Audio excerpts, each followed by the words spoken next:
God of War Ragnarok is a beautiful and magical follow-up to God of War 2018, a game that received near universal praise and was one of my personal favorite games of all time. Ragnarok has jaw-dropping visuals, improved combat, and fantastically develops the relationship between the two main characters that we grew to love in the prior game. But the overwhelming feeling left behind after I finished it is one of disappointment.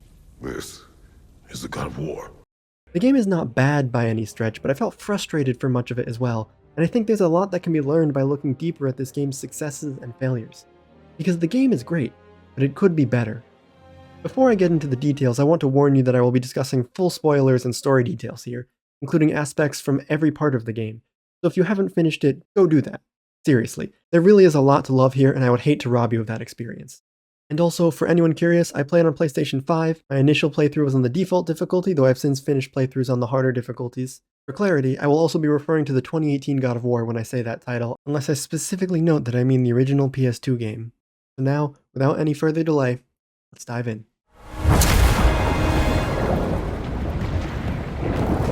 I think it makes the most sense to start with a comparison to the previous game. The 2018 God of War brought me to tears on several occasions and is a game that has stuck in my mind ever since. It was a drastic reinvention of the franchise and somehow managed to create a believable new storyline while also keeping true to its history. It changed everything for God of War, and despite not being perfect, it was an exceptional first attempt at such a different style. Despite taking nearly as long to make as the original, Ragnarok feels distinctly rushed in comparison. Now, some of those years were during COVID, so it's not the most fair comparison to make, but inevitably that factors into the expectations for a sequel. The longer you wait for something, the greater the expectations. Doubly so, as this is a AAA tentpole release in a post-COVID world where big releases are fewer and farther between than ever before. I've been waiting my whole life for this moment. All of this is to say that Ragnarok had demonstrably high expectations to meet. But this was earned. Sony Santa Monica crafted such a compelling game that inspired total faith that the sequel knew where it was going, and they would be up to the challenge. I can't say the same about Ragnarok. You have broken my trust. God of War was beloved by many, but it was not without its critiques, one of the main ones being the lack of spectacle and scale that we'd become accustomed to from the series. For all it does right, 2018's game only has 3 Aesir gods that you actually fight, and then a dragon, and then an undead giant that adds to the cinematic flair of the final fight. For a follow-up to God of War 3, this disappointed many, as that game handles scope and scale in boss fights like no other. The sheer magnitude of fighting the Titans is staggering. Climbing Gaia and fighting Poseidon or battling all up, down, and inside Kronos were incredible moments. God of War scaled that back with the promise that in the sequel, they'd deliver on the excitement that we were all imagining in our heads. For all the criticism God of War had received about its lack of spectacle, it was understandable because they had to entirely reinvent the franchise, from the gameplay to the narrative and everything in between. Ragnarok makes no such leaps and yet has demonstrably less scale in it.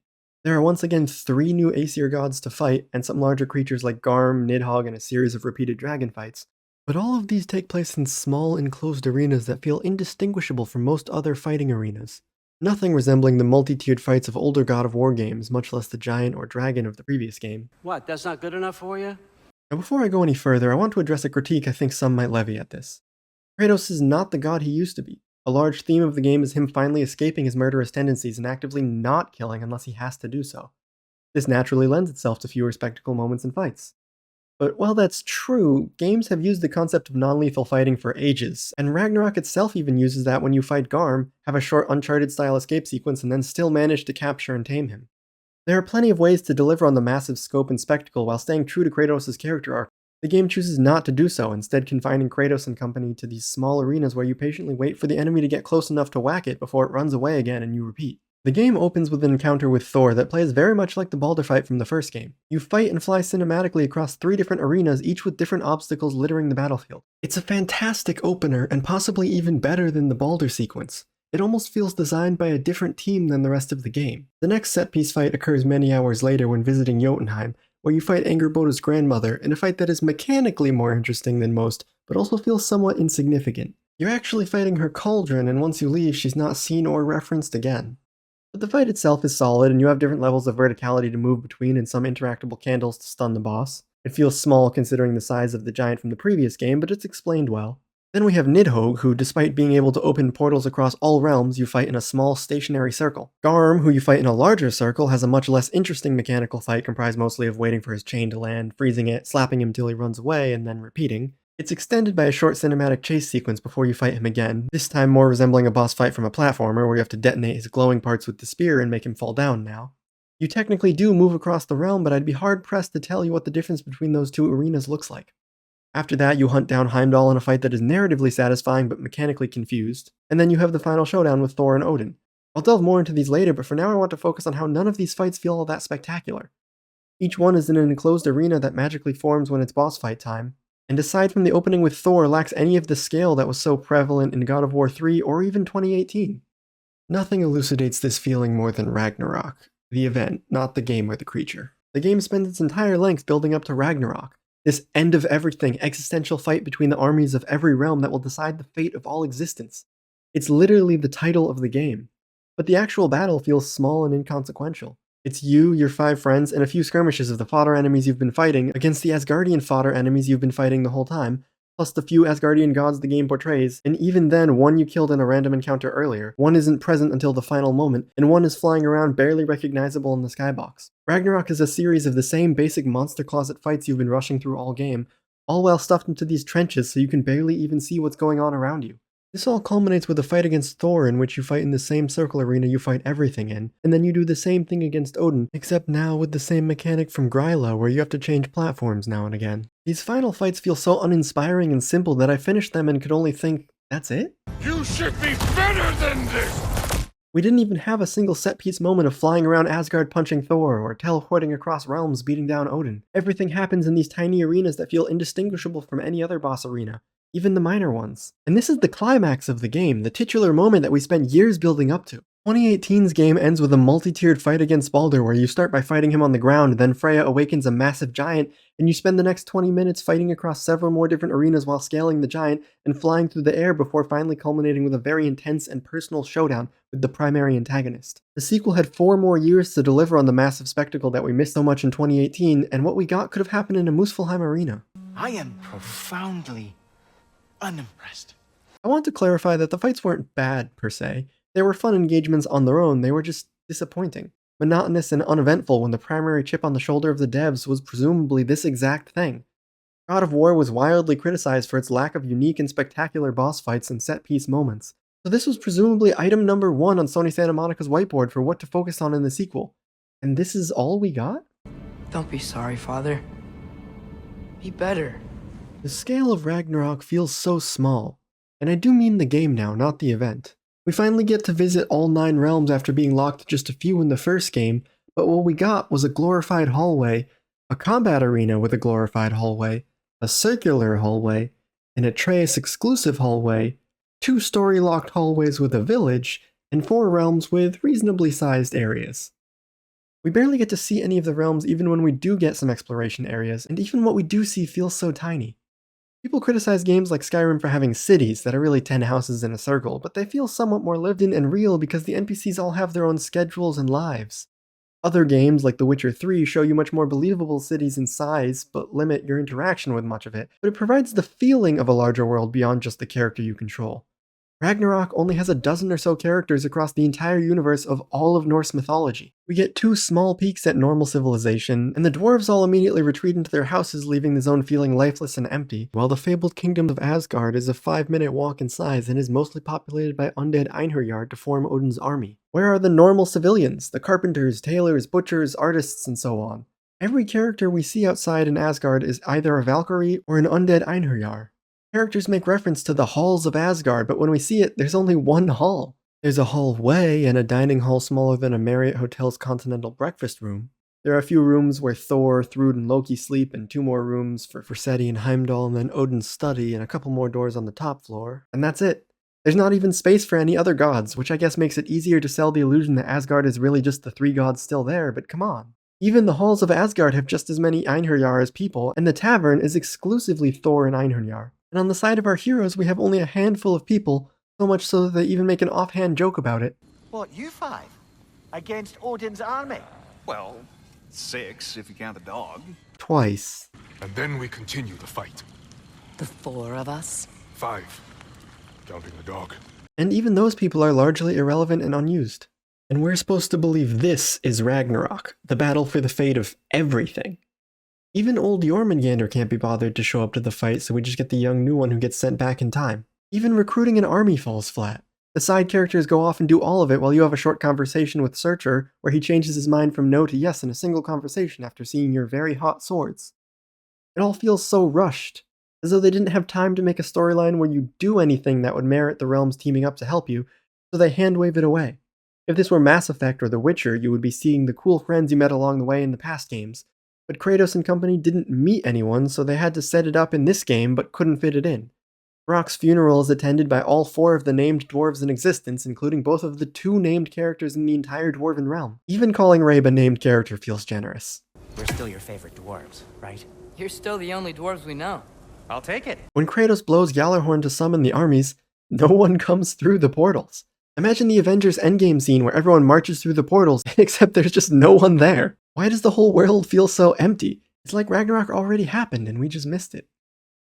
The game is oozing production value and big budget, and you can tell they really poured their hearts out to make sure nothing in the game was terrible, but a lot of it ends up feeling disappointing. I should note that many of the environments are gorgeous and a real treat to look at, everywhere from the mists of Niflheim to the jungles of Vanaheim and my personal favorite, the Spark of the World. There's an extreme level of detail and creativity for which I want to praise Sony Santa Monica. These might be some of the most beautiful levels I have ever explored in a game, especially with all the bugs, bats, and other wildlife that's constantly roaming about outside the playable area. Which brings me to my next point, exploration. Gone is the Lake of Nine from the first game, at least as we knew it, and instead we have a few disjointed sections across the different realms. While I loved exploring the lake and lowering the water level to reveal more areas in the first game, Ragnarok employs a similar idea here, but less connected. There are 4 or 5 more minor open sections depending on how you want to count it, and each feels a bit bland. The dungeons themselves are all very separate, stuffed into the same holding space of an open area with a sled or a boat. The boat sections are bare bones, mostly filling time for characters to tell stories, which strikes me as backwards from the previous game, where the stories were used to fill the time it takes to travel across the wide open lake. This becomes painfully obvious the first time you start rowing to an area and no conversation starts. You have to endure the boring silence as you slowly navigate towards your destination and realize how long and monotonous these sections really are. The sled zones are different only in that there are a bit more random singular items on the ground and it's a bit quicker to traverse, but otherwise functionally the same. Each mini-dungeon is simple enough, usually containing a handful of combat encounters and a puzzle or 2. Some are larger than others, but every single one is strikingly linear. Each path has one very clear way forward and then maybe a side section with a chest here or there. The levels often have loops back, but they're never very impressive, serving more to let you get back up quickly than to provide any actual interconnectivity. It's not like you're able to open other doors around here. God of War was not too different, but it didn't stand out to me as much as it did here. Almost every area you traverse is a very clear straight-line path that is twisted and curved so as to hide the linearity, which becomes even more obvious as you backtrack for collectibles and things you missed. Please don't make me ever go back to the Apple Core again. There is very little choice to be made during exploration, as the game wants to keep you on the rails at all times. You have the choice of which mini-dungeon to explore first, but inside each zone there is a clear linear path that often only loops at the end for a fast exit, which is appreciated, but only exacerbates that samey feeling. The one area I found that bucked the trend was the crater. Not only did it have the fun and classic mechanic of changing the water level to reinvent the zone, but it also had a legitimate amount of non-linearity to it. You could explore in any direction and find side paths and new zones to discover, and you could find everything out of order. It was fun and refreshingly hands-off from the game design, which otherwise felt like it was always pushing me to do what it wanted. This area was by far the most well-designed section of the game, but this was the rare exception. I should note that the crater is also entirely disconnected from the rest of the realm and entirely optional as well. This is neither a good nor bad thing necessarily, but it reminds me of the cruise ship section from Uncharted 3, where they clearly had this fantastic level they wanted to show off and just shoehorned in a weird reason to end up there.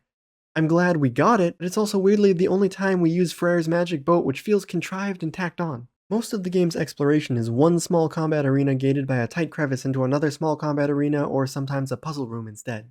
Oftentimes, the traversal puzzles are simply walking up to the one ledge available to get the one sightline to see the small obstacle in your way. The game will prevent you from moving forward by putting these obstacles or crevices in your way that you can't interact with until all of the enemies are defeated. This enemy hadn't even noticed me, but I still couldn't move forward until I went back, found him, and killed him. The first time through most areas this isn't a big deal because you get enjoyable conversation during each break, but returning back even once shows how hollow and empty these zones feel. I I should note that the same weirdness exists as the first game as to what Kratos can and cannot traverse.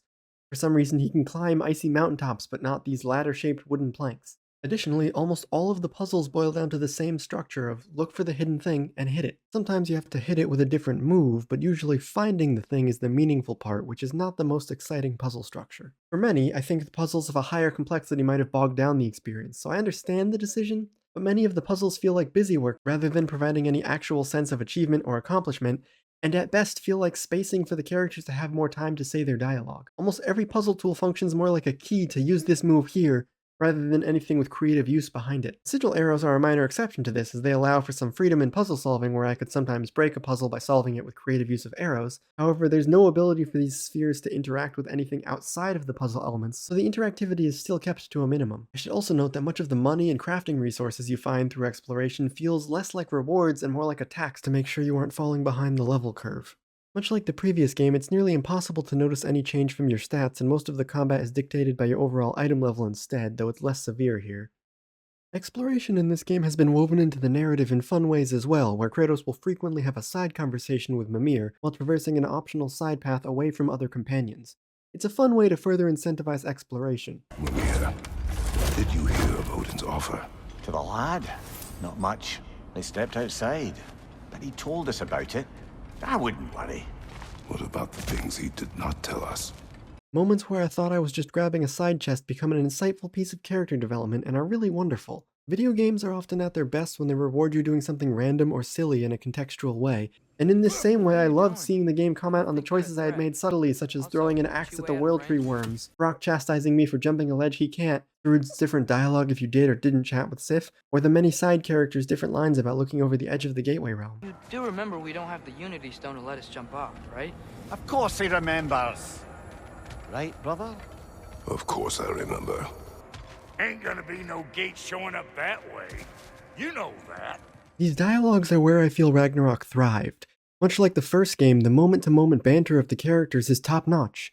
Sure, there are moments here and there which might feel too much like Joss Whedon snuck into the studio and added some lines to the script. Guess I'm just lucky. Nah, you're just Loki. But by and large, the moment-to-moment interaction of the characters is a joy to experience. It's especially impressive as almost all of the side content can be completed with either Atreus or Freya as your companion, meaning you can get different dialogue for the same content depending on when you did it. If you only play through once, I can understand this being a bit disappointing as you might clear an area only to realize it probably would have made much more sense to have the other companion here instead. Can't believe the lad missed this. There is also the downside of realizing that much of Kratos and Mimir's dialogue in those areas is crafted so as to fit properly no matter which companion is responding. It's a consequence of the narrative direction that the game goes in, and while I think it's an elegant solution, it also helps make Atreus and Freya feel somewhat interchangeable. Which is a problem that the entire game suffers from, actually. They put solid effort into increasing the number of different enemies you face so as to avoid the pitfalls of 2018's game. However, in doing so made many of the fights feel quite identical.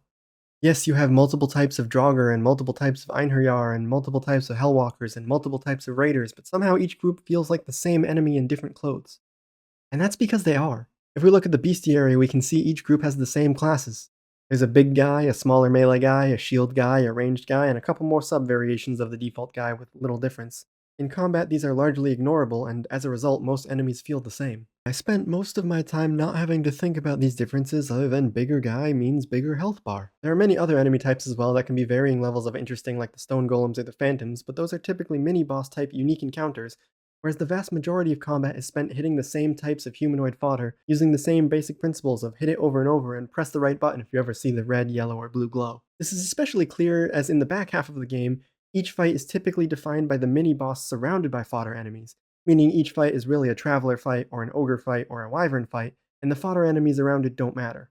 The previous game had a cool interaction between enemies where nightmares would infect an enemy to power it up, and I was hoping to see this type of thing expanded upon, but all we got was the Noken, which heal nearby enemies, meaning you have to kill it first. It's not nothing, but it's also not quite the improvement I was hoping for. Unlike other games such as Nioh or Dark Souls, where even different type of fodder requires different focus due to needing to pay attention to when and how they are moving in order to react accordingly, almost all combat in Ragnarok boils down to a very streamlined system of swing until you see the colors flash, then dodge, block, or shield slam instead. And due to instant animation canceling, you can do so at a moment's notice without ever needing to take into account if you can risk a swing right now. These same critiques are applicable to the first game as well, which didn't even have blue circles, but they seemed less egregious there, and I think that's because we knew and accepted that it was a great first attempt at totally reinventing the series' combat. It wasn't perfect, but it was really enjoyable and felt very promising as a starting point that a sequel can greatly flesh out.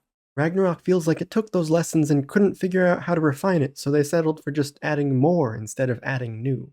For some, just seeing a different particle effect on the same ranged attack that curves at you twice in a row, or the same ranged attack that travels across the ground at you will be enough, but it stands out as a blatant repetition of the same attack pattern from so many other enemies. In other games, I know each enemy well because they have unique movesets that I need to pay attention to and react differently for each piece, creating a unique dance and flow for each encounter. In Ragnarok, I learned to move from one enemy and applied that same flow to the next 5 enemies that all used the same action.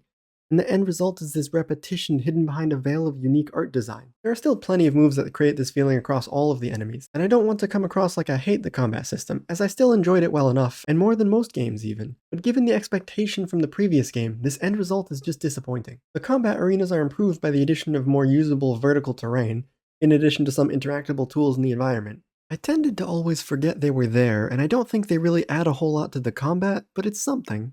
I should also note that aside from a handful of notable exceptions, every boss fight takes place in a fairly standard, flat, open area with little to no environmental features.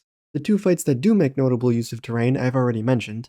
It would have been cool to see something more done with this, especially if we're going to keep Kratos' moveset so unaltered from the first game. I'm not sure what was needed, but even just some of the traps from the Niflheim mazes in the first game to spice up the combat arenas would have gone a long way. The elf enemies are a bit more interesting from the normal fodder, but you tend to fight exclusively elves when they are in the combat pool, so much so that the game even comments on it. I'm so sick of fighting elves. Can't they just leave us alone? Non-story boss fights are a notable step up from the regular combat, often bringing out the best of the systems, though the game falls into the same trappings of making very few experiences unique, and instead opting to reuse the same fights as much as they can get away with. The dragon fights are fun, if not a bit disappointing that they somehow always slam you right back down into the same arena if they fly away with you. But after fighting 5 dragons that are barely different, it feels a bit tired. The same can be said for the Dreki and the stone golems, fun but too frequent. Exploring a cool new area can often be totally undercut by fighting the same mini-boss you fought in so many other areas. I wish they had held back a bit to really make the fights feel more unique. This was the same problem with the trolls in God of War, which this game wastes no time commenting on. A troll?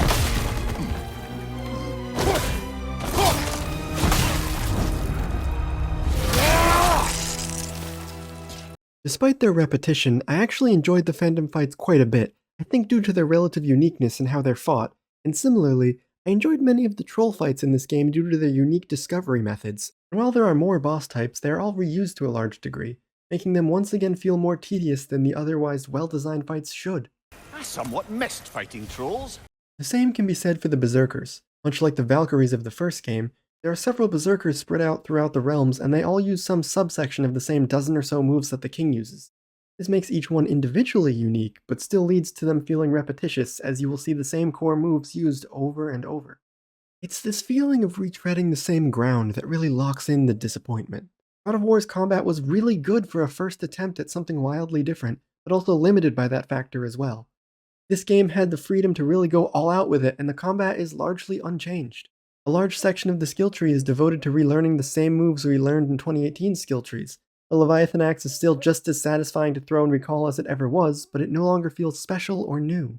I suppose this is the point where I should note that I never expected to use Mjolnir, since it's effectively already in Kratos' arsenal in the form of the axe. At least it was good to see the axe hold her own. This feeling of retreading the same ground can be seen across the game, from so many of the enemies looking different but feeling the same, to the bosses strongly reusing the same combat structure, to the lack of real scope or stakes in Ragnarok. But nothing sticks out more than the core conceit of the game. Kratos has his trusty axe and his classic blades, and he picks up a single new weapon in Dropnir, but they all use nearly identical play patterns. Each skill tree is nearly identical. You have skills to unlock the same Sprint R1 and Sprint R2 attacks. You have the Hold R1 and Hold R2 moves. You have the Ranged Hold R1 and Ranged Hold R2 moves. You have the light attack into heavy attack combo, each of which gets 1. They homogenized Kratos' arsenal into something that feels the same, with the only core difference being the triangle move. The suite of options feels so reused because the weapons have the same structure. Do you want to charge the axe throw to have it hit multiple times, or do you want to charge the spear throw to have it hit multiple times? Maybe you'd like to hold R1 to have the blade stab multiple times, or perhaps hold R1 to have the spear stab multiple times. But that's okay, because they made up for this by letting you play as Atreus, who has the same exact move structure. You have light and heavy ranged attacks which charge to hit more, and a hold R1 move that hits multiple times, and a hold R2 move that does a single powerful hit. He plays almost identically to Kratos, and it just feels so homogeneous and rushed. When I first started playing as Atreus, I was enjoying it far more than the Kratos gameplay due to finally feeling a bit fresh, but by the end of the game I was quite bored by playing as Atreus, and I think that's because while Kratos' kit develops, Atreus' remains largely stagnant, so by the end of the game it's like being downgraded to early game Kratos again. I was even hoping we might play as Angrboda, since at least her attacks looked visually unique and seemed fun to throw out. Even as companions, Atreus and Freya have almost identical skill trees, which upgrade the two types of arrows and allow them to do a bigger hit if you press square at the right time. They have slight differences in some of the moves they cast on their own, but given that they just automatically use them, it feels very hands-off and doesn't really feel like a tool in your arsenal. Part of me wonders if this wasn't just a victim of the game being rushed or needing to do too much, but rather an intentional design choice to stop players from being confused by having too many different tools to manage. This may sound silly, but you can see this design philosophy all over the game as well. Your companions will actively tell you that you are on fire or poisoned as if you would be unaware otherwise, despite there being obvious visual effects on your character, and also a UI indicator showing the duration of the effect. This feels especially egregious because they will shout at you every time, even though there isn't anything you can do about it. You're on fire, Kratos.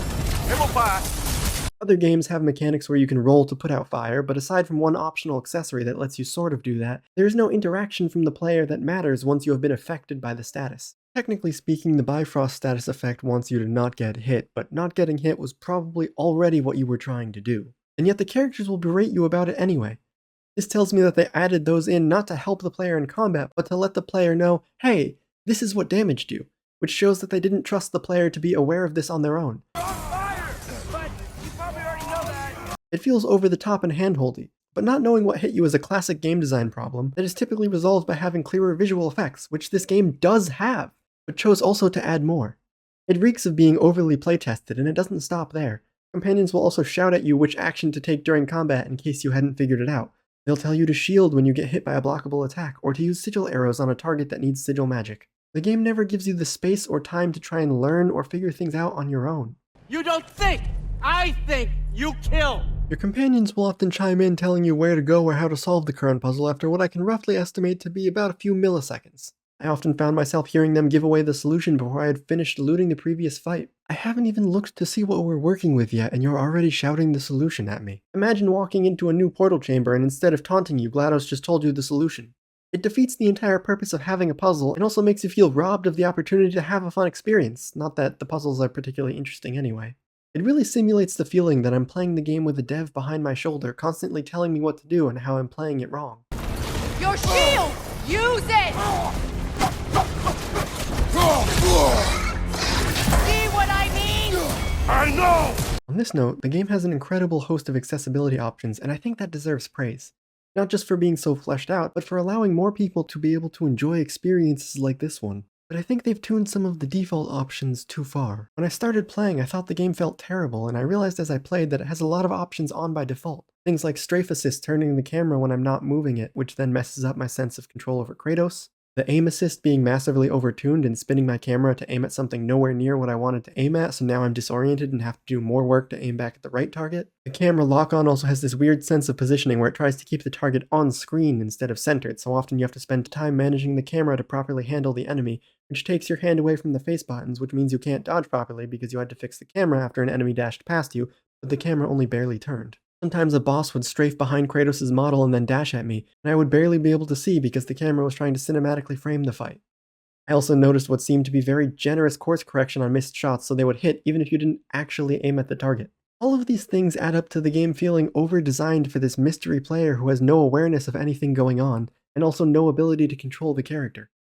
It's like the game is actively trying to play itself as much as possible, which is removing the one fundamental component of interactive media as an art form. You know, the interaction. I can understand where the idea comes from. Wanting to help players who are not as accustomed to playing such games is an admirable goal, and I applaud the idea of making the game more inclusive to more players, but it's just not implemented in the best way, and some of these things detract from the experience in a notable way. So much of the game feels designed as though the playtesters complained about not understanding something, and the team added something in to automatically simplify it for the player, rather than trusting the player to learn on their own.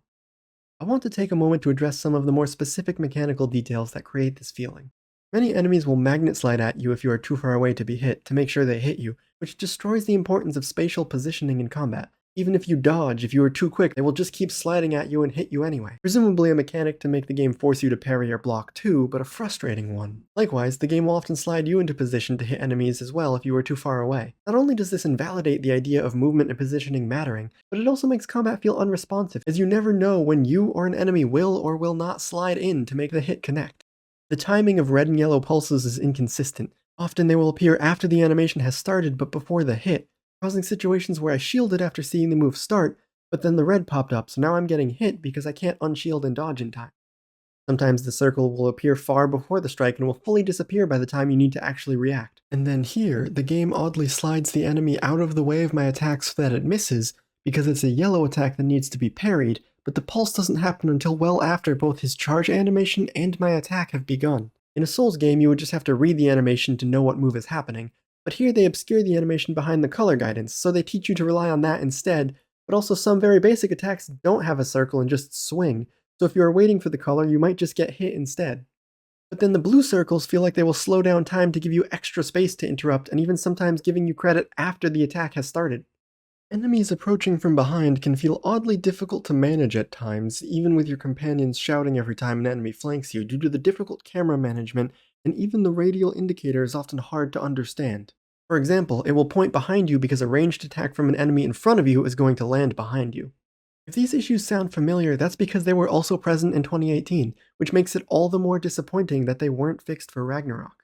In fact, a great many of the issues I've mentioned so far could also be found in the previous game, and while they felt excusable back then, they had 4.5 years to refine these very promising but flawed systems, and seeing so many of the same flaws manifesting in the exact same way feels deeply disappointing. It's difficult to test, but 2018 would artificially lower the aggressiveness of enemies behind you to account for the camera's bad ability to handle them, and it feels as though that is not happening here, as the enemies don't seem to stall in the same way anymore. I appreciate fixing the artificial nature of enemies letting up on you if you turn away, but you also need to fix the problem that system was a band-aid for. We must be better. The main addition to Kratos' moveset are his triangle moves, which vary wildly in usefulness. The triangle on the axe causes you to have to find some free space to frost up the axe for extra power, but it barely feels worth it over just swinging the axe twice instead. The triangle on the blades requires you to mash it, which means your thumb can't control the camera, so you have to hope the enemies don't flank you while you're mashing. But then the triangle on your spear gives you free extra damage and stagger on every throw, and on many melee attacks. You don't have to play any differently, just swing normally and press triangle now and again for free hits. It's bizarre how much more powerful the spear triangle is than the other two, despite requiring less investment or active gameplay decisions. Some of this may be nitpicky, but I feel that all of these things add up to create a larger problem on the whole. While I'm nitpicking, I want to quickly knock out some other minor issues that aren't a huge deal, but I felt compelled to include. The menu UI is notably subpar, so much so that it has 5-stage tutorial pop-ups every time something new is unlocked just to explain what the new thing was. Why does Draupnir help against Heimdall? We're told it'll overwhelm his senses, but we get him because he isn't expecting it to explode and then he keeps making that same mistake.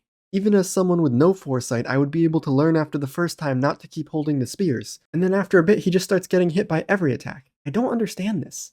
Sometimes you can recall your axe to solve puzzles while other times it will go right through the target. This hole doesn't line up with the chest it was hiding. Why is Soundstone suddenly blocking everything when we never even saw it once in the last game? On several occasions, characters would reference things that they hadn't seen yet because the game didn't know if I did it with them. Things such as Freya referencing the Raven Tree in Niflheim minutes after joining my party when I found a raven, despite never having been there, or Atreus referencing characters he hadn't met yet from a side quest that I started with Freya but finished with him. Some puzzle chimes have different durations than the rest of their set, forcing you to do them first for no reason. Kratos' journal is written from his perspective, and it just feels wrong reading these more verbose thoughts from the same guy who grunts answers to most questions. I think they're meant to be figurative interpolations of his inner thoughts rather than actual journal entries, but it's odd either way. Some QuickTime events will loop endlessly until you press the button, sometimes comically so. Kratos boosts Brock up to knock down the chastity belt guarding this ledge. Why don't we do that with any other ledge in the game? The D-pad makes weapon switching more clunky as you can no longer always press triangle to pull out the axe. I've brought it up already, but it really does make no sense that Kratos can climb this, but not this. Who keeps placing these firebombs right next to the rocks that they're needed to destroy? Why did the dragons need to land on pillars? And why can't they just land on the lower pillar once we break it? It feels oddly scripted. They replaced the executioner's cleave with a far less satisfying throw move. Some of the dialogue about puzzles you can't solve yet is phrased in a weirdly fourth wall breaking way, as if the characters know that they will eventually be able to use something. It implies that everything in the world exists for them to use, which makes the world feel fake. Why are we missing features like New Game Plus and skippable cutscenes that were added into the first game due to fan demand? Did we expect that fans just wouldn't want them this time around? I have plenty more nitpicks, but at the end of the day, these don't matter as much, so I'll leave it at that. I want to take some time to properly acknowledge some of what Ragnarok excels at, because it's clearly not a bad game, but just listening to me might make it seem that way. After all, a lot of the disappointment comes from it being the same as one of my favorite games of all time, which means it's still doing a lot right. Just like in the previous game, the performances are incredible. I never for a moment felt like someone had a bad delivery of a line. You can feel the weight of Kratos' history and his love for Atreus in every word, and likewise, Atreus' journey of discovery was equally enjoyable. The moment-to-moment banter of the characters is some of the best around. You know what he's putting in that so-called stew of his, don't you? Vegetables. Fucking vegetables. From out of the dirt. That just ain't right. There's a clear modern style to the way characters speak, but I had no problem with that. I think it fits the vibe of the world they've crafted well. I really enjoyed Odin's performance, and I thought his actor expertly nailed the character of a calm pathological manipulator. Thor brought out the energy of a tortured soul in a beautiful way, and even Tyr, who I had some problems with due to his lack of wisdom and alleged thoughtfulness, was explained by it being Odin trying to manipulate the group even further, which elevated his delivery when seeing those lines again. She lied. Roa lied. The side content, and specifically the dialogue and character interaction during it, is just as good as the first game, expanding on the themes at play and fleshing out the world, or just providing entertaining moments. And despite my qualms with the way your companions direct you too much, the way they respond to you doing something with Kratos, like walking up to a certain object with a line or two of dialogue, is great, and it does wonders for making the characters feel more real. The game ran near flawlessly for me, with only a few minor bugs where tutorial prompts would stay on the screen even as Searcher was speaking of his heart, or a character disappearing mid-conversation. Sometimes the journal would be blank when opening it, some voice lines were repeated incorrectly, and after beating Odin, my shop permanently told me I had an upgrade when I manually checked every item and had nothing new to look at. I was also soft-locked once when I died right before Thor jumped down and completed the combat scenario, so when I respawned, the button to enter the area wouldn't show, which is more of an issue with how much the game locks you out from leaving the designated path than a technical issue. But no crashes, no broken moments, which on its own is admirable, but even more so due to the massive size of the game. A AAA game this large having as few technical problems as it did is no small achievement. The cinematography bears complimenting too, as they once again complete the game in one single camera shot, and while it may feel less impressive because they did it already, it's still no small feat. Some of the transitions between scenes were absolutely beautiful, and the soundtrack is once again amazing, even if it relies a little too much on the main theme from the first game. I'm also a huge sucker for creatively reinventing old areas, and seeing several of the places we had been to before, but now in this drastically different state, was very cool. Most notably the Lake of Nine being frozen over, and seeing the corpse of Baldur's Dragon and Tyr's Snored-over Temple. Even narrative callbacks were incredibly enjoyable, if not a tad cheesy. In the direction of deer. The game is also graphically a noticeable step up from 2018, which was not clear to me until I went back and revisited the first game. It's a bit oddly meta, but the fake Tyr has no accent over his name in the subtitles, whereas the real Tyr and all mentions of him include his accent properly. It's not quite the shrine revealing Kratos' whole journey during the Baldur fight, but it's a neat detail. At some point I need to comment on how hilarious Atreus' exit to his final scene is, so I'm doing it now. It's like he's doing the I'm going down invisible stairs behind the couch bit with his dad. Maybe that's just me though. Anyway. That's a joke, right? Much of what the first game succeeded at, this game does too, but it doesn't really go beyond that either. The combat system is slightly tweaked but more or less the same. The armor system is slightly tweaked but more or less the same. The exploration and disconnect between what Kratos should be able to traverse and what the game will let the player traverse is more or less the same. The Valkyrie fights are now Berserker fights, but are more or less the same. There was an opportunity to build upon any of these systems that were sufficient for the previous game but wore out their welcome, and they didn't really deliver on that. There's very little in this game that I think is objectively bad, though there are certainly design missteps, but I think the biggest fault of this game is what could have been. Today, we will be better. This game isn't just a DLC, and anyone who says that is just being pejorative and snarky, and I'm sure the developers all worked tirelessly on this game, but at the same time, I can't point to anything and go, yes, that took 4.5 years to make. Many of the systems feel iterative at best and more realistically stagnant, and some even regressive. Now, one could argue that God of War set the bar so high and was so masterful at certain things that being just as good is enough, and for some I'm sure it is. But 2018 was about starting small and building something new, whereas Ragnarok keeps promising world-ending trouble on a cosmic scale, but delivers small-scale tussles endlessly. I thought you'd be bigger. It's time to address the narrative, so we'll be moving on from the technical analysis into the more subjective material, but nonetheless, it's time to strap in because there's a lot to unpack. In 2018, the game felt oddly limited in scope. That was forgivable due to how much effort they had to spend reinventing an entire franchise, especially given the way 2018 handles its narrative. On its surface, its story is about the journey to spread the ashes of a loved one, while really being about familial bonds and the ways we shatter and restore them. But it's also more than that. It has the bravado of a larger narrative that's teasing plot developments from a story that's already planned out, and not one that's being written on the go. It dares to leave unresolved plot moments, like Jormungandr calling Atreus familiar, a mysterious blowing of the serpent's horn at the most tense point in the story, and the mural depicting Kratos' future demise. Not to mention the constant setup of Thor as this unstoppable menace, and Odin as this all-seeing schemer, and the reveal of Atreus' heritage. There's so much setup for these characters and plot beats that some were even upset that they weren't in the first game. God of War built a world and a universe that compelled us to ask questions and yearn for more. Who blew the horn? How will they send off Kratos? And what does it mean for Atreus to be Loki? A question for another day.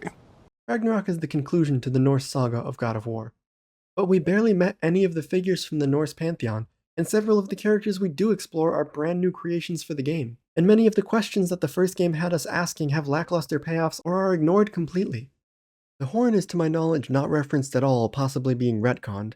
Despite the prophecy, Kratos does not die and so doesn't get a send-off at all. Jormungandr is merely some random giant soul that Atreus put in a random snake and it grew massive for reasons unexplained. And apparently he forgot all about Loki despite that being a very important detail of his new life. Not to mention all the setup of Jormungandr being blasted back through time from the first game just isn't explained at all. In fact, it happens in such a blink and you miss it way that I literally didn't notice it until my second playthrough. And lastly, the surprise twist of Atreus being Loki just doesn't matter all that much. Mechanically, it means he gets his own Spartan rage in the form of a wolf. Narratively, it means he can also become a bear. And then the rest could just as easily have been done with Atreus as the subject of the Ragnarok prophecy instead of Loki. He doesn't do much of anything that meaningfully needed to be Loki instead of Atreus. He's a half-giant and he explores his giant heritage a bit, but Atreus also could have been that just fine. He doesn't get up to much mischief, planning, scheming, manipulation, trickery, or any of the things we would typically associate with Loki.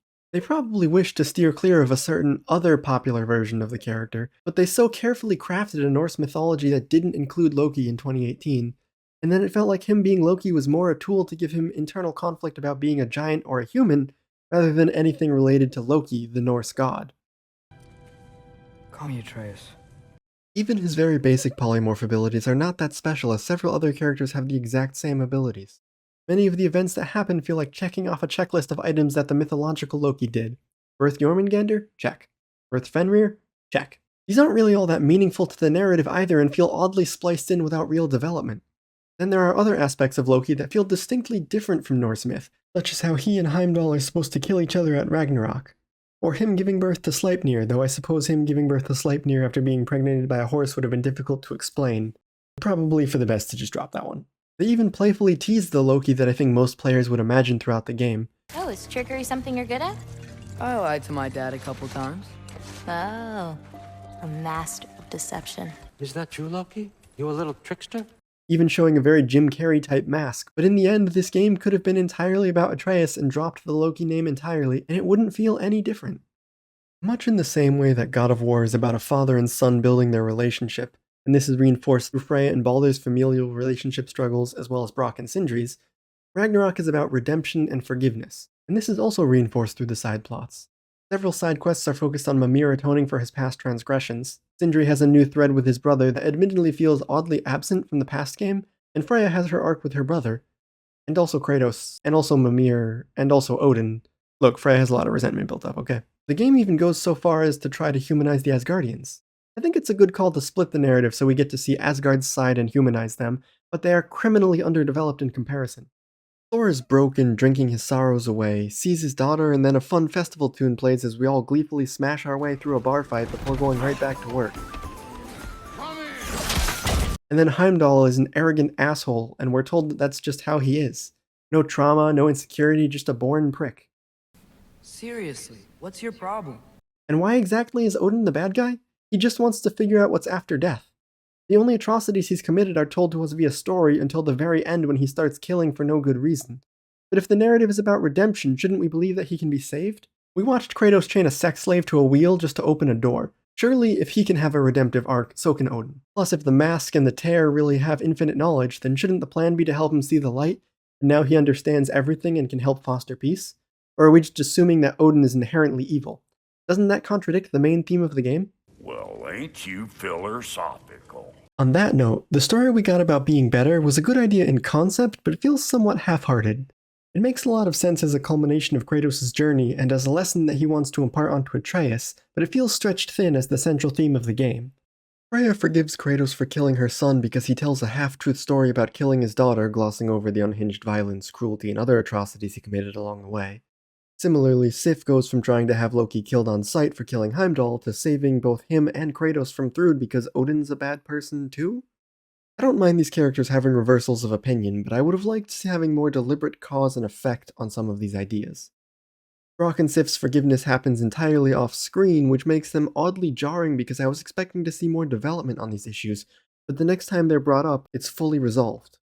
So much of the narrative development feels glossed over or squeezed into the final hours of the game that it makes me wonder if they wanted to tell a grander story but had to rush it to fit it in just one game instead of letting it breathe across a full trilogy. Focusing on the second act to the exclusion of the final. A common mistake in storycraft. At the same time, I feel the pacing of much of the first half of the game is needlessly meandering and wasteful, so maybe not. How did Sif even find Thrud at just the right moment, and why does she have the one Midgardian boy we know with her? And Thrud arrives to see Odin killing Thor at just the right moment? Why did Odin, after days of perfect deception, just crack, stab Brock, and give up the disguise seconds before leaving with the mask? Is it just because we needed him to finally do something actually evil? Why does the mask react to anything in Helheim? Is it just to give us a reason to free Garm so that we can squeeze the Fenrir connection in? And how big are these realms? Because apparently after hundreds of years all Odin needed to know was the name of the realm and the mask led them to it? Surely he would have thought to just go to each realm until the mask lights up, right? Another bit of narrative nitpicking is the way many characters who don't forgive and forget calmly choose death. Heimdall dies because he tells Kratos he'll never give up.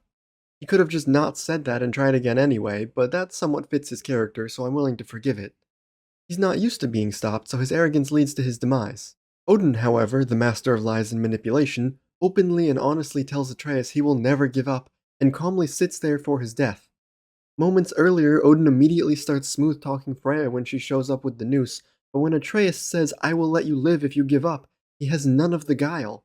Likewise, when you defeat Gna in battle, Freya stops Kratos from killing and asks Gna to forgive, to which she says no and then continues kneeling there with no one holding her down, while Freya steps up to execute her. If she hasn't given up on the fight inside her, why is she giving up on the fight externally? Again, you could always formulate some rationale for why they all choose to be killed, but at a meta level, it feels like a narratively weak excuse to let the characters kill someone without breaking their character arcs of being better and not killing. I think the game sets up Atreus' rationale for wanting to go to Asgard perfectly well, and I found it a really fascinating way to get us to explore both sides. But at the same time, I never felt any real tension that Atreus' allegiance was wavering towards Odin. Despite Heimdall telling us that Loki was confused, it seemed very clear that he was always on the side of his father, even when he was upset at him. I'm trying to save your life, you big jerk! I also think that the decision to have Atreus be absent for portions of Kratos' gameplay had a rippling effect that caused issues down the line. Because of this, every side section had to be designed such that you could complete it with Freya or Atreus, so the characters had to be mechanically interchangeable or else risk gating content. At the same time, all of the conversation had to be vaguely interchangeable since either companion could be present. I don't recall asking you to come along. But most importantly, in contrast to the first game where the side content explores the depth of Kratos and Atreus' relationship, the side content here is primarily focused on other characters instead, since you might not reliably have Atreus around. As such, Freya feels equally underdeveloped, forgiving in a single trip the same atrocity that caused Kratos to murder the entire Greek pantheon, just because the game needed another companion, and we don't have time to flesh out her character arc. It's a disappointing resolution for one of the most emotional and powerful moments of the previous game. I think this is why the pacing of the game feels so inconsistent and slow, especially in the early hours. If you play thoroughly and complete all the side content as you get access to it, Ragnarok's pacing slows to a crawl, and this is because unlike the first game where the side content served to flesh out Kratos and Atreus' relationship, the side content here serves to flesh out the side characters. Taking a 3-hour detour from our trip to spring Tyr out of prison in order to destroy a bunch of mining rigs and free a sea creature imprisoned by Mimir is enjoyable content in a vacuum, but doesn't serve to expand upon the larger narrative in quite the same way as seeing Kratos try to impart life lessons onto Atreus from each undead spirit they meet on the lake. Take it as a lesson. While most of the development between Kratos and Atreus is confined to the main story this time around, that doesn't mean it's any less impactful. Christopher Judge's performance here is phenomenal, and I think Atreus' actor does an even better job than the first game. Atreus' actions always feel real and understandable, and the way Kratos is straining his every being to allow Atreus to grow and make his own choices while also trying to protect him perfectly captures the dynamic and struggle of a parent and their child. I also thoroughly enjoyed the Angrboda and Atreus section in Jotunheim, which seems to be a bit controversial. I think you could probably remove all the combat from that section and it would be no worse, but I'm sure they found playtesters getting bored otherwise. They will not listen to reason. Combat is unavoidable. Atreus and Angrboda's dynamic is one of an awkward teenage interaction, and anyone who's ever been a teenager knows being awkward is 90% of the job. It's also worth noting that this is probably the first time that either of them have seen a person their age, so it's understandable for them to be a bit uncomfortable. I initially thought Angrboda was a bit too mature and well-adjusted given the way she apologizes so quickly after shouting, but then upon learning of her parentage and seeing the way that her grandmother abuses her, it made perfect sense. She's just mirroring the behavior she's seen, and love-bombing after an abusive outburst is a classic tactic from a narcissistic abuser like her grandmother. This was oddly one of the more poignant moments for me when I was piecing this all together and saw the tragedy of her youth, which also completely undermined the sadness of this false dichotomy that she had no story of her own since there were no more murals. There's no mural showing you making dinner tomorrow, so does that mean that you don't make dinner anymore? A big theme is defying prophecy and it coming true anyway, and then in the end they finally escape prophecy, but it's not clear how or why, other than vague notions of they did it for themselves, or they just decided not to. Angrboda's arc starts with her being sad that her story ends with handing the reins to Loki, but then overcomes that by just showing up later? And how exactly did they break the prophecy of Ragnarok? Because they kind of just half-measured the whole thing and then decided not to use it. And even though only Surtur knows the fabled flaw in the wall, Sindri can use a simple dwarven tuning fork to tear it all apart? None of these ideas are bad on their own, but the entire delivery of the larger plot beats feels forced and half-baked. How exactly does prophecy work? Because the Norns seem to imply that it's just based on knowing you well, but Atreus has a vision of the future with Thor that is perfectly accurate despite never having met him. And Angrboda seems to think the murals are gospel truth, but then disagrees when Atreus uses it to prove that they aren't in danger. Loki. Hey, you know my future, and it doesn't involve us getting killed by your grandma. Not how it works. How does it work then? Because if fate really can't be changed, then it doesn't matter what choice you make since it will always come true. And why is it they only see the big stuff? Because the plot contrivance given in 2018 was that Faye put all of the runic markings on every climbable cliff and platform, so she seemed to have a pretty damn accurate level of detail for prophecy, to also just be wrong sometimes. Stride stuff. I enjoyed the twist of Odin being Tyr the whole time for the dramatic flair of the reveal, but it also comes across as a twist for the sake of having a twist. Nothing that happens along the way is really informed by Odin knowing what they know, nor does he do much of anything as Tyr.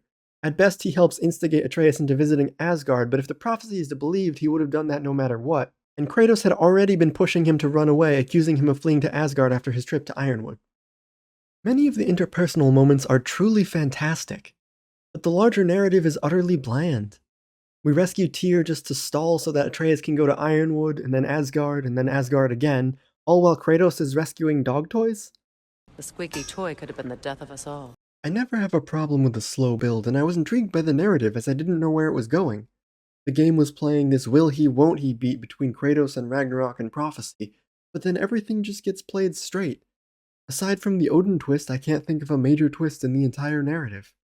Everything is played straight until maybe arguably Ragnarok not happening as foretold, but even then it's not played like a twist at any point, it just kind of happens as it happens. The only other moment in the game that captures the same emotional weight is the tragic and heroic sacrifice of Birger.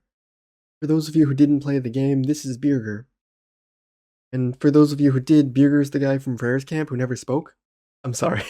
Yeah, I'm kidding, of course, but we get one of the most musically and cinematographically moving scenes of the entire game, and it's used to show this entirely forgettable NPC sacrifice himself. The scene is laughable with how little we know or care about this character, and yet he is portrayed with the same severity as Baldur's death. And then as soon as you land, you'll get the side quest to go rescue him because he actually survived, so you can go save him, at which point he will immediately retire before even speaking to his old friends again. I'm sorry to harp on this so much, but I can't get over how much the game treats this character like a beloved mainstay, when it's reasonably possible that you haven't heard him speak a single line of dialogue yet. Maybe they decided they really needed a tragic sacrifice or an emotional beat at this point in the story, but they didn't have any main characters to spare, so they had to go for the one they just set up, except the side characters are barely characters, so it just falls completely flat. Another missed opportunity here is to really embrace the split narrative.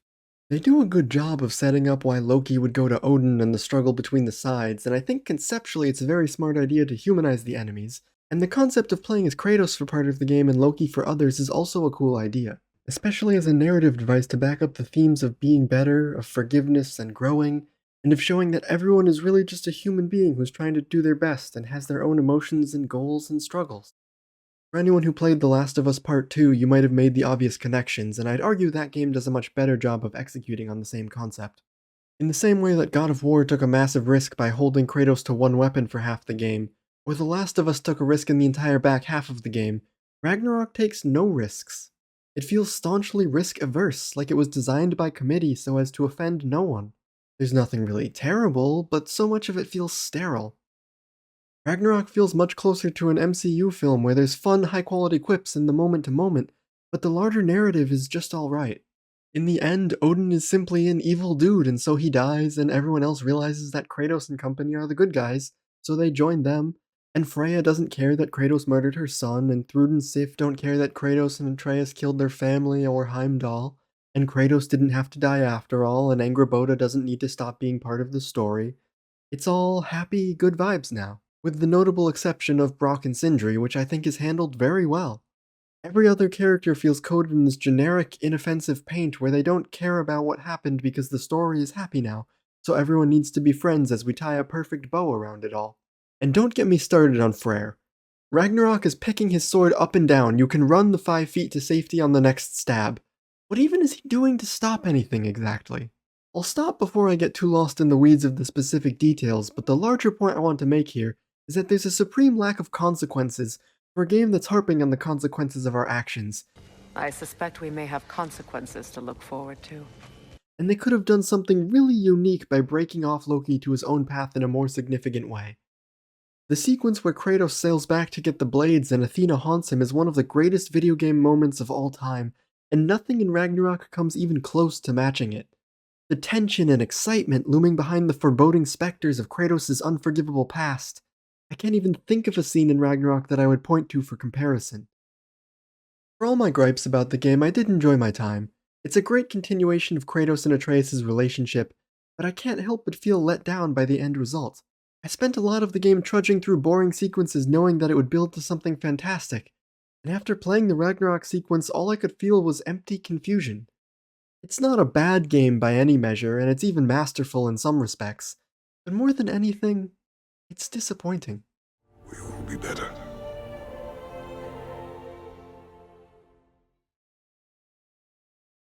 Thank you for watching, I hope you enjoyed it. Honestly, this was the first video I've ever made, and I was teaching myself how to edit and record video and audio as I went, so it's probably rough in ways that I won't even be aware of until I get better. My intention is to do many more of these, so if you enjoyed it, please let me know, leave a like, subscribe, or however that works. I hope even if you didn't agree with everything that you got something useful out of watching and listening, and please let me know what you agreed with and what you didn't. I know I didn't get to every detail and aspect I wanted to. I originally had written a lot more, but trimmed it down so I didn't get as lost in the weeds. I wrote a whole section about how they didn't really touch on Athena or the Greek aspect at all, but I thought that it wasn't actually that important. They've moved on, and I think it's fine to accept that. Anyway, that's just my 5 cents. Thanks for watching.